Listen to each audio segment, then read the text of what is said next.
무더운 날씨지만 하나님 앞에 예배하러 나오신 여러분을 축복하고 환영합니다. 모든 죽음은 그 죽음이 어떤 죽음이든 다 슬프고 가슴 아픈 기억이라고 할 수가 있습니다. 지금은 코로나로 인하여서 세계적으로 많은 사람들이 생명의 위협을 당하고 있습니다. 뿐만 아니라 국내적으로는 길어진 장마와 폭우, 그리고 산사태로 인하여서 수많은 이재민이 발생하였고 또한 많은 사람들이 소중한 목숨을 잃기도 하였습니다. 저희 가정에서도 얼마 전 시어머님을 하나님께로 보내드렸습니다. 사람들은 97년이나 사셨으니 여한이 없으시겠다, 또 호상이다 하시지만 그래도 생전에 살아계신 어머니를 기억하며 다시 볼 수 없다는 생각에 가슴으로부터 밀려오는 깊은 슬픔이 있었습니다. 이처럼 모든 죽음은 그 죽음이 어떤 죽음이든 모두 슬픈 일이며 또 가슴 아픈 기억인 것입니다. 오늘 본문에서도 한 사람의 죽음이 다뤄지고 있습니다. 그 사람은 바로 이스라엘 역사상 가장 위대했던 왕 다윗의 아들 압살롬입니다. 압살롬은 다윗의 세 번째 아들이며 사무엘하 14장 25절 이하에 의하면 그는 온 이스라엘 가운데 가장 아름다운 사람으로서 발바닥부터 정수리까지 흠잡을 데가 없는 자였습니다. 또한 그의 머리털이 얼마나 많고 건강했던지 연말마다 깎았는데 그 머리털의 무게가 200세겔이나 되었다고 합니다. 사람의 머리카락은 그 사람의 건강 상태를 나타낸다는 말이 있지 않습니까? 1세겔이 11.4g 정도 된다고 하는데 200세겔이면 2kg가 넘는 무게이니 머리털의 무게가 2kg가 넘는다는 것은 그가 얼마나 건강한 사람인가를 잘 말해주는 것이라고 볼 수가 있습니다. 그는 지난날 다윗의 다른 아들 암논이 자기 누이 다말을 욕되게 한 일로 그에게 복수할 기회를 엿보았습니다. 그러다가 양털 깎는 날을 핑계로 다윗의 다른 아들들을 초대하여서 그날 암논을 살해하게 됩니다. 압살롬은 이 일로 아버지 다윗을 피하여 거술로 가서 3년이라는 긴 시간을 보내게 됩니다. 거술에 거하는 동안 아버지 다윗이 그를 많이 그리워하고 있다는 것을 알아챈 다윗의 부하 요압의 지혜로 그는 3년간의 타향살이를 정리하고 예루살렘으로 다시 돌아오게 됩니다. 그런데 문제는 다윗이 다시 돌아온 압살롬의 얼굴을 2해 동안이나 보려고 하지 않았다는 것에 있습니다.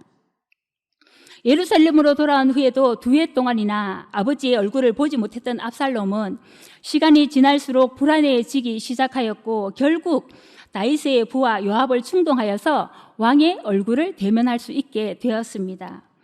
우여곡절 끝에 아버지의 얼굴을 대면한 압살롬은 그 후 얼마 지나지 않아서 아버지 다윗의 왕위를 차지하고자 치밀한 계획을 세우게 됩니다. 압살롬은 먼저 자기를 위하여서 말과 호위병을 준비하고 4년 동안이나 성문길 곁에 서서 백성들의 마음을 훔쳤습니다.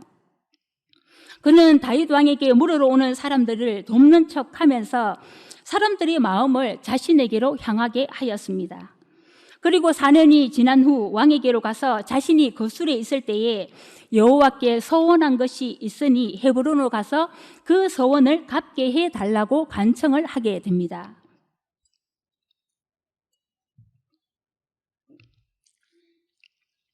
아무것도 모르는 다윗 왕은 이 일을 허락하게 되었고 헤브론에 도착한 압살롬은 모든 이스라엘 지파들에게 정탐꾼을 보내어서 답할 소리가 나거든 압살롬이 헤브론에서 왕이 되었다라고 크게 외치게 하였습니다. 전령을 통하여서 이스라엘의 모든 인심이 압살롬에게 돌아간 것을 알아챈 다윗은 아들의 반역을 알고 결국 예루살렘을 떠나 도망을 가는 신세가 되고 말았습니다. 그리고 예루살렘으로 돌아온 압살롬은 아버지가 두고 떠난 왕궁을 차지하게 되었습니다. 다윗은 압살롬을 피하여서 마하나임에 이르렀을 때 아들 압살롬이 예루살렘에서 이스라엘 사람들과 함께 자신을 죽이기 위해서 추격하고 있다는 사실을 알게 되었습니다. 이에 그는 충직한 부하 요압과 아비새와 이때를 중심으로 군대를 배열하게 되었습니다. 그리고 다윗은 전쟁에 출전하는 용사들을 모으고 젊은 압살롬을 너그러이 대우하라 하고 군사들에게 명령을 내리게 됩니다. 이때 다윗이 압살롬을 젊은 압살롬이라고 말하는 것에서 우리는 다윗의 아들 압살롬을 정치적인 반역자나 반란자로 보고 있는 것이 아니라 아직 철없는 한 아버지의 아들로 생각하고 있다는 것을 짐작할 수가 있습니다. 그리고 또한 우리는 다윗이 압살롬을 너그러이 대우하라 명령할 때 이 너그러이 대우하다에 해당하는 히브리어 레아트라는 단어를 유심히 살펴볼 필요가 있습니다. 이 레아트라는 단어는 부드럽게 감싸다라는 뜻을 가지고 있습니다. 이 단어의 의미를 통해서 우리는 다윗이 이미 자신의 군대가 이 싸움에서 승리할 것을 확신하고 있었으며 또한 자신을 반역한 아들 압살롬을 이미 용서하고 받아들일 준비가 되어 있었다는 것을 알 수가 있습니다. 이렇게 에브라임 스풀에서 압살롬이 이끄는 이스라엘 군대와 다윗의 군대 사이에서 격렬한 전투가 벌어지게 되었습니다. 이곳은 숲과 협곡으로 되어 있으며 가파른 절벽과 늪이 많은 지형입니다. 이 전쟁에서 이스라엘 군대 2만 명이 전사하였고 또 도망하는 군사들도 숲풀의 지형에 의해서 수없이 죽어갔습니다. 전쟁에서 이스라엘 군대는 대패하였고 다윗의 부하들은 큰 승리를 거두게 됩니다. 바로 이날 다윗의 아들 압살롬이 비참한 최후를 맞이하게 되었습니다. 그는 이스라엘의 패배를 지켜보다 다윗의 신복들과 마주하게 되었고 그들을 피하여서 노새를 타고 도망하던 중에 번성한 상수리 나무 가지에 그렇게 자랑스럽게 여기던 그의 머리털이 걸리고 말았습니다. 그때 다윗의 한 군사가 나무에 걸린 압살롬을 발견하게 되었습니다. 그는 왕의 강곡한 명령이 있었기에 압살롬 죽이기를 두려워하고 그 일을 요압에게 알리게 되었습니다. 그러나 요압은 조금의 망설임도 없이 살아있는 압살롬의 심장을 찔러서 죽이게 되었습니다. 이에 다윗의 연락원이었던 사독의 아들 아히마아스가 빨리 가서 왕에게 승리의 소식을 알리겠다고 말하자 요압은 왕의 아들이 죽었으니 너는 오늘 이 소식을 전하지 말고 다른 날 소식을 전할 것이다 라고 하면서 그의 요청을 거절하였습니다. 그는 이 전쟁의 소식을 전하는 일을 구스 사람에게 맡기게 되었습니다. 구스 사람이 성전의 소식을 알리기 위해서 출발하자 아히마아스가 다시 요압에게 간청을 하게 되었습니다. 그는 요압의 만류에도 불구하고 한사코 소식을 가지고 달려가겠노라고 고집을 피우게 되었습니다. 마침내 요압의 허락을 받아낸 아히마아스는 들길로 힘차게 달려서 구스 사람보다 먼저 다윗에게 도착을 하게 되었습니다. 성문에서 애타게 전쟁의 소식을 기다리던 다윗에게 아히마아스가 먼저 도착하여 승리의 소식을 알렸습니다. 그리고 압살롬의 안부를 묻는 다윗에게 내가 출발할 때 큰 소동이 있기는 하였지만 무슨 일이 일어났는지 알지 못한다라고 하면서 압살롬의 죽음에 관한 소식을 미루게 됩니다.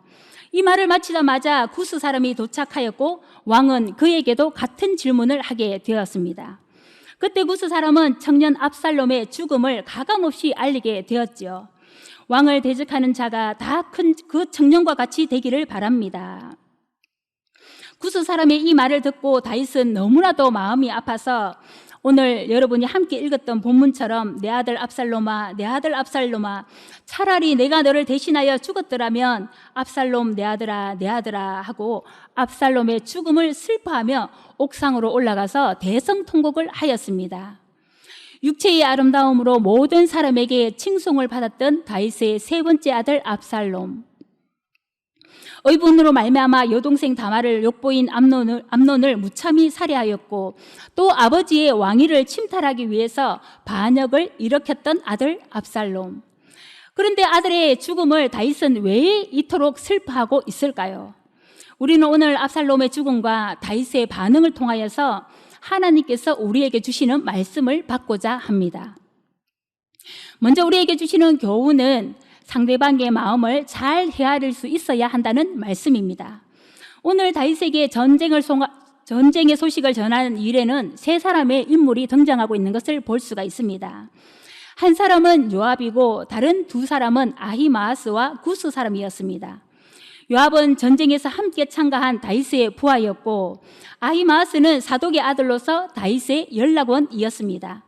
그리고 구스 사람은 에도피아 사람으로서 다윗의 노예로 이번 전쟁에 함께 참여하게 되었습니다. 요압은 다윗의 부하였지만 다윗의 마음을 온전히 헤아리지 못하였습니다. 그는 압살롬을 죽이지 말고 너그러이 대하라는 다윗의 명령이 있었음에도 불구하고 압살롬을 무참히 살해하였습니다. 압살롬을 너그럽게 대하라는 명령에는 어떤 뜻이 담겨 있겠습니까? 가능하면 압살롬을 죽이지 말고 생포하라는 의미가 그 말에 담겨 있지 않겠습니까? 이것이 바로 아버지 다윗의 마음인 것입니다. 비록 아버지를 배신하고 왕의 자리를 침탈하고자 한 아들이었지만 그런 아들이라도 살아있기를 바라는 것이 바로 아버지의 마음이라는 말씀이지요. 그런 왕의 명령에도 불구하고 요압은 압살롬을 무참히 살해하였습니다. 그가 압살롬을 살해한 이유는 아마도 그를 계속 살려둔다면 언제든 다시 이와 같은 반란이 일어나게 될지도 모른다는 생각에서였을 것입니다. 그는 다윗의 충직한 부하였지만 아들을 사랑하는 아버지 다윗의 마음을 온전히 헤아리지 못하였습니다. 또한 성전의 소식을 알리기 위해 아히마아스보다 먼저 출발했던 구스 사람 또한 다윗의 마음을 온전히 헤아리지 못하였습니다. 요압은 왕의 명령을 어기면서까지 압살롬을 살해하였고 이 소식을 어떻게 전할 것인지 매우 고민했을 것입니다. 그가 아히마아스를 보내지 않고 구스 사람을 먼저 보냈던 이유는 그가 외국인이었고 노예였기 때문입니다. 그래서 아무 부담 없이 압살롬의 죽음을 알릴 수 있을 것이라고 판단했기 때문일 것입니다. 또한 구스인이 전령으로 오는 순간 다윗은 뭔가 좋지 않은 일이 벌어졌을 것이라고 예감할 것이며 그래서 아들을 잃은 충격이 조금이라도 완화되지 않을까 하고 기대했을 것입니다. 먼저 출발했지만 늦게 도착한 구스 사람은 젊은 압살롬이 잘 있느냐 하는 아버지 다윗의 질문에 왕을 대적하는 자가 다 그 청년과 같이 되기를 바랍니다 하고 압살롬의 죽음을 가감없이 전하였습니다. 그의 대답은 다윗과 압살롬의 감정관계를 전혀 이해하지 못한 경솔한 대답이었습니다. 아무리 죽이고 싶을 정도로 미운 아들일지라도 그 아들의 죽음을 반기며 기뻐할 아버지는 그 어디에도 없을 것이기 때문입니다. 구스 사람은 차라리 내가 압살롬을 대신하여 죽었더라면 하는 이 다윗의 아버지 다윗의 마음을 조금도 헤아리지 못하였다는 말씀이지요. 우리도 요압과 구스인처럼 자신의 생각에만 사로잡혀 있다든지 자신의 입장만 고려하다 보면 이들처럼 다른 사람에 대한 이해와 배려가 부족할 수 있습니다. 그래서 상대방에게 이와 같이 큰 상처와 아픔을 줄 수 있다는 말씀이지요. 이 두 사람이 다윗의 마음을 온전히 헤아리지 못했다면 다윗의 마음을 잘 헤아렸던 사람이 있습니다. 그 사람이 바로 사독의 아들 아히마아스입니다. 그는 성전의 소식을 전하기 위해서 자신이 가겠노라고 스스로 그 일에 자원하였습니다. 그는 지금까지 좋은 소식을 전했던 다윗의 신복이요, 이번에도 그가 간다는 것은 다윗에게 좋은 소식을 가지고 올 것이라는 기대를 가지게 할 수 있었습니다. 아히마아스는 다윗의 연락으로서 다윗이 전쟁을 통해 아들을 잃은 충격을 어떻게 하면 조금이라도 감할 수 있을지 매우 고민했을 것입니다. 그는 이방인 구스 사람이 압살롬의 죽음을 그대로 가감없이 전달할 것을 알았기에 구스인보다 더 빨리 달려서 왕에게로 갔던 것입니다. 그리고 그는 먼저 성전의 소식을 알렸고 승리보다 더 궁금했던 아들 압살롬의 생사 여부에 대해서는 대답을 뒤로 미루었습니다. 아히마아스는 사랑하는 아들을 잃고 괴로워할 다윗의 마음을 충분히 헤아리고 있었으며 그 아버지의 아픔을 먼저 생각하고 행동한 사람이었습니다. 비록 아버지를 배신하고 반역을 일으킨 아들이었지만 그런 아들이었을지라도 그의 죽음은 아버지에게 큰 상처와 충격을 줄 것이라는 것을 알고 있었기에 아들의 죽음에 대한 대답을 뒤로 미루었던 것입니다. 이처럼 우리도 상대방의 마음을 잘 헤아리며 말하고 행동하는 사람들이 다 될 수 있기를 바랍니다. 우리가 상대방을 어떻게 이해하고 어떻게 배려하는가에 따라서 어렵고 힘든 일을 당한 사람이 그 어려움을 잘 이기고 새 힘과 용기를 얻을 수도 있을 것이며 때로는 더 큰 상처를 받을 수 있다는 것을 기억할 수 있기를 바랍니다. 아히마아스처럼 우리도 곁에 있는 사람들의 마음을 잘 헤아리며 평화로운 관계를 만들어 가도록 힘쓰는 사람들이 다 될 수 있기를 바랍니다. 두 번째로 하나님께서 우리에게 주시는 교훈은 한 영혼을 소중히 여기시는 하나님 아버지의 마음입니다. 아들 압살롬은 아버지 다윗의 왕위를 침탈하고자 하고 그를 죽이고자 이 전쟁을 시작하였지만 아버지 다윗은 한 아들 압살롬을 구원하고자 이 전쟁을 시작하였습니다. 이 사실은 전쟁에 나가는 군사들에게 압살롬을 너그럽게 대하라 하는 그의 명령에 잘 나타나고 있습니다. 그리고 전쟁의 소식을 가지고 온 자들에게 부하들의 안위를 묻는 것이 아니라 압살롬의 안부를 먼저 물었던 모습에서도 우리는 그 모습을 찾아볼 수가 있습니다. 누가복음 15장 1절 이하에서는 예수님의 행동을 이상하게 여긴 바리새인과 서기관들의 모습이 나타나고 있습니다. 왜냐하면 예수님께서 세리와 죄인들에게 말씀을 전하시며 그들을 영접하고 그들과 함께 음식을 나누어 먹었기 때문입니다. 그때 예수님께서 그들에게 한 비유를 말씀하셨습니다. 어떤 사람이 양 100마리가 있는데 그 중에 한 마리를 잃으면 99마리를 두고 그 잃은 한 마리 양을 애타게 찾지 않겠느냐 말씀하시며, 만약 그 잃었던 한 마리 양을 찾게 된다면 너무나도 기쁘고 즐거워서 그 양을 어깨에 메고 집으로 돌아와 벗과 이웃을 불러서 나와 함께 즐기자, 나의 잃은 양을 찾았노라 하고 잔치하지 않겠느냐 하시는 말씀입니다. 예수님께서는 이 비유를 마무리하시면서 내가 너희에게 이르노니 이와 같이 죄인 한 사람이 회개하면 하늘에서는 회개할 것이 없는 의인 99으로 말미암아 기뻐하는 것보다 더하리라 말씀하셨습니다. 이처럼 한 영혼을 모두 소중히 여기시는 것이 바로 우리 하나님 아버지의 마음입니다. 다윗에게는 요압과 아비새와 이때와 같은 충직한 부하들이 있고 또 그를 따르는 수많은 백성들이 있습니다. 그리고 아직도 그에게는 많은 아들들이 남아 있습니다. 그러나 다윗에게는 그들도 소중하지만 잃어버린 아들 압살롬 또한 무엇과도 바꿀 수 없을 만큼 소중한 아들이었던 것입니다. 전쟁의 소식을 기다리며 성문에 앉아서 아들 압살롬이 살아서 돌아오기를 애타게 기다렸던 다윗처럼 지금도 하나님은 잃어버린 한 영혼이 다시 하나님께로 돌아오기를 애타게 기다리고 계십니다. 오늘 이 시간 잃어버린 한 마리 양을 애타게 찾아 나서시는 그 목자의 심정을 우리 모두가 회복할 수 있기를 바랍니다. 하나님께서는 잃어버린 한 영혼을 모두 소중하게 생각하십니다. 마지막으로 한 영혼을 소중히 여기시는 하나님께서는 죄인들이 회개하고 돌아오기를 간절히 바라고 계십니다. 에스겔 18장 23절에서는 주 여호와의 말씀이니라 내가 어찌 악인이 죽는 것을 조금인들 기뻐하랴 그가 돌이켜 그 길에서 떠나 사는 것을 어찌 기뻐하지 아니하겠느냐 말씀하셨습니다. 오늘 비참한 죽음을 맞은 압살롬도 죄인이고 다윗도 죄인이었습니다. 그런데 죄인이었던 두 사람 사이에는 궁극적인 차이가 있습니다. 그것은 바로 회개와 믿음의 차이입니다. 과거에 다윗은 우리아의 아내 바세바를 범함으로 간음죄와 살인죄를 저질렀습니다. 그러나 그는 나단 선지자의 책망을 듣고 눈물로 회개하였으며 마침내 하나님께 용서를 받았습니다. 아마도 다윗은 자신의 경험을 떠올리며 자신이 그랬던 것처럼 아들 압살롬이 죄를 뉘우치고 다시 돌아오기를 애타게 기다리고 있었을 것입니다. 또 회개한 자신을 하나님께서 용납하고 받아주셨던 것처럼 자신도 이 아들을 용서하고 다시 받아들일 것을 다짐하였을 것입니다. 그래서 전쟁에 나가는 군사들에게 압살롬을 너그럽게 대우하라고 부탁했을 것이고 성전의 소식을 알리는 자들에게 압살롬의 소식을 먼저 물었을 것입니다. 그러나 압살롬은 끝끝내 회개하지 않았으며 결국 비참한 최후를 맞이하고 말았습니다. 회개와 믿음이 없는 자들은 자신의 야망을 성취하기 위해서 하나님의 말씀을 거역하고 불순종의 길을 걸으며 결국은 패역의 길로 가고 맙니다.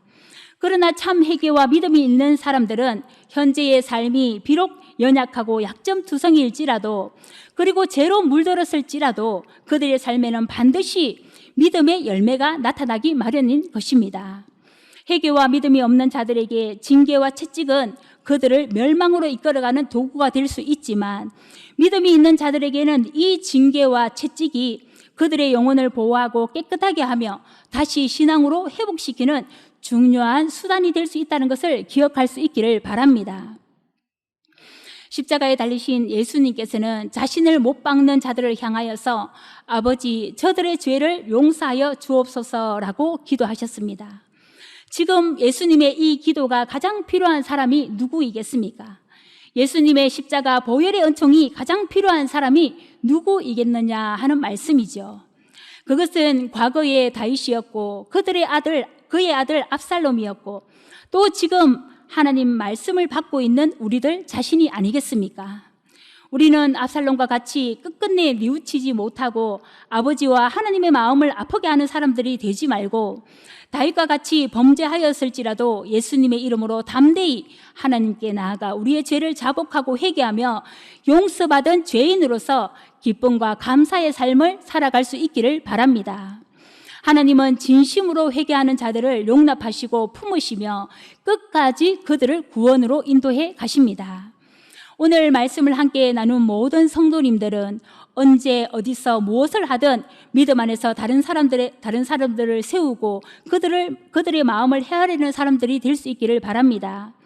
뿐만 아니라 한 영혼을 소중히 여기시는 하나님 아버지의 마음을 오늘 가슴 깊이 품을 수 있기를 바랍니다.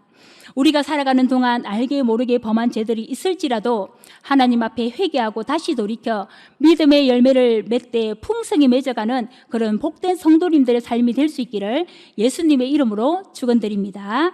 기도드리시겠습니다. 사랑과 은혜가 충만하신 하나님 아버지, 죄악으로 영원히 죽을 수밖에 없는 우리들을 위해 십자가에서 그 귀한 보혈의 피를 흘려주심에 감사드립니다. 예수님을 믿는 우리들이 날마다 성령으로 충만하게 하시고 성령 충만함을 힘입어서 다른 사람들의 마음을 잘 헤아리며 그들을 세워나가는 선한 도구로 쓰임받게 하옵소서. 또한 잃어버린 한 마리 양을 애타게 찾아 헤매는 목자의 심정을 오늘 우리에게 회복시켜 주시고 그들을 주님께로 인도하는 선한 목자의 삶을 살아가게 하옵소서. 우리가 때로 연약하여 죄 가운데 거할지라도 주님 앞에 죄를 자복하고 회개함으로 돌이키게 하시고 때로는 우리의 죄로 말미암아 당하는 채찍과 징계가 우리의 영혼을 깨끗게 하고 신앙을 더 성장시킨다는 사실을 기억하고 날마다 하나님 앞에 감사함으로 나아가는 저희들이 되게 하여 주시옵소서. 모든 영혼을 사랑하시되 끝까지 지키시고 보호하시는 예수님 귀하신 이름 의지하여서 간절히 기도드립니다.